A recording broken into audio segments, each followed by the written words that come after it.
En el nombre del Padre, y del Hijo, y del Espíritu Santo. Amén. 16 de abril del 2022, Sábado Santo. Mis queridos hermanos, el Viernes Santo del Señor continúa en el Sábado Santo de María Corredentora, en espera de la resurrección. El Viernes Santo hemos visto que junto a la cruz de Jesús estaba María, su madre, como dice el Evangelio. Y el Sábado Santo nuestra mirada no encuentra a Jesús, pero contempla a nuestra Madre dolorosa. Cuando Jesús murió, su vida no podía morir. Siguió viviendo en María. Ella acogió la plenitud de la redención y fue constituida como la depositaria, la fuente y el canal para darla a los hombres.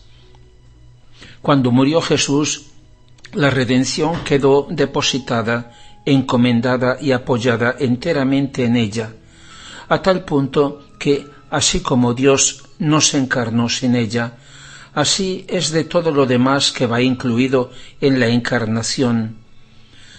Por lo tanto, también la resurrección fue obra de Dios y de María.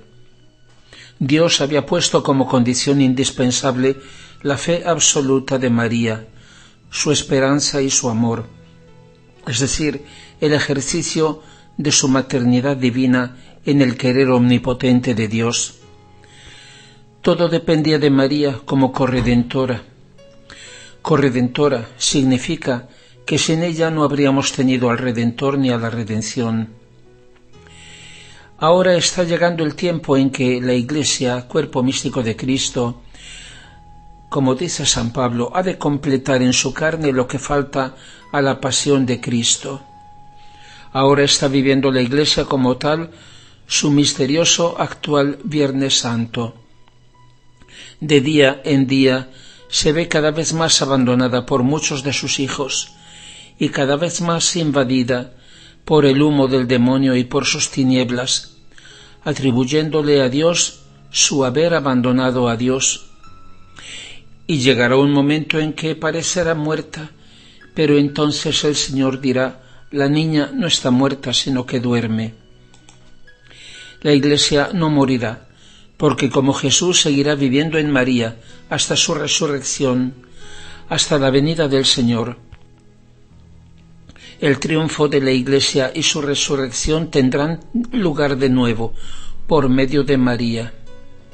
Sin ella, todo se detiene, nada se obtiene, ni siquiera el triunfo del reino de Dios, fruto supremo de la redención. Todo depende de María, en cuanto corredentora. En estos años y en tantos sitios, la Santísima Virgen ha mostrado sus lágrimas, lágrimas de sangre, que nos hacen pensar de qué nos está hablando, de la pasión.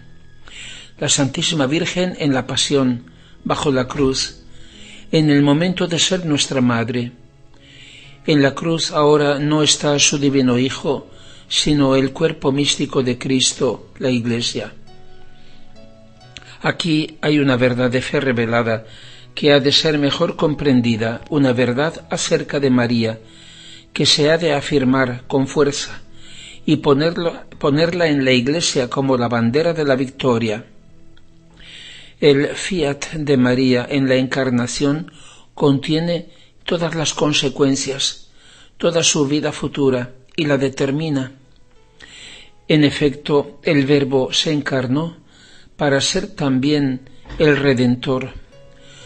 Lo hizo concibiendo en él a todas las criaturas, y por tanto encerró en sí todas las culpas, todas sus miserias y dolores. El Verbo se encarnó crucificado. De no haber sido así, habría excluido de él a todas las criaturas, todo el don de amor que le tenía preparado el Padre.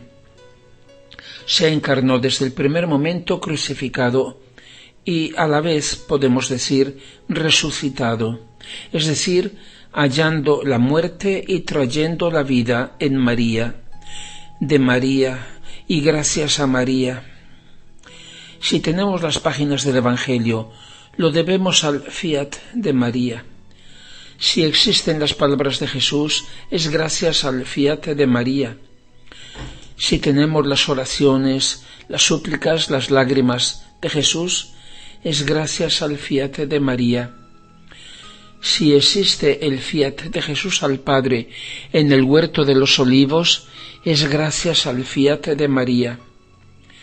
Si somos redimidos y salvados, es siempre gracias al fiat de María. Para encarnarse el Verbo, Hijo de Dios, ha querido la colaboración de María.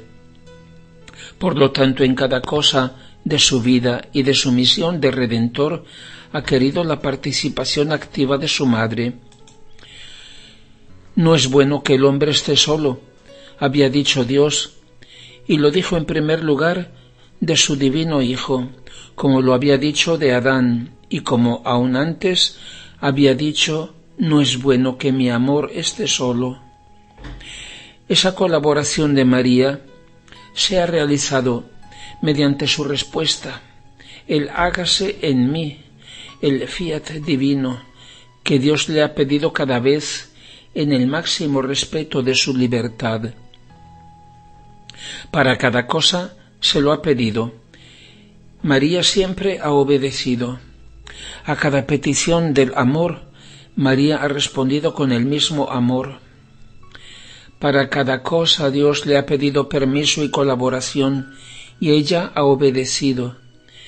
María es hija de obediencia hasta la muerte y muerte de cruz.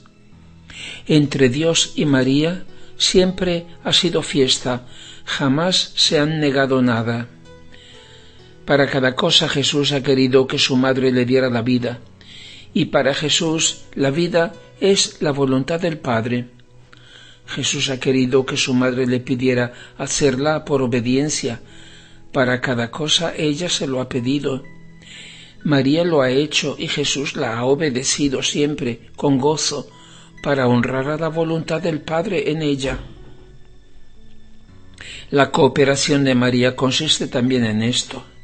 Ella es madre de obediencia, incluso hasta tener que decir un día, sin necesidad de palabras, para obedecer a la voluntad del Padre y a su amor.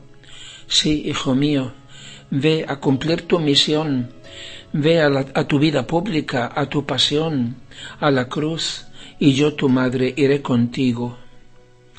Sólo así María, perdiendo su vida, la ha hallado de nuevo. Sólo así pudo decir otro día, haciendo en todo lo mismo que hace el Padre, hijo mío, con la misma voluntad divina te pido que resucites. Maranatá, ven Jesús, mi amor se lo pide a tu amor. Jesús murió, pero Él es la resurrección y la vida. Jesús murió, pero su vida no podía morir. ¿Qué pasó con ella? ¿A dónde fue a parar? La vida de Jesús, con todas sus penas, con todo su dolor y su amor, con toda su obra de redención ya cumplida, quedó encomendada, depositada y viviente en María, su madre. En aquel momento la vida cesó en la humanidad de Jesús, pero siguió viviendo en María. Sucedió de un modo análogo a su encarnación. Jesús vivía en María, su madre. Ella le daba la vida y lo tenía escondido en ella hasta el momento en que lo dio a la luz.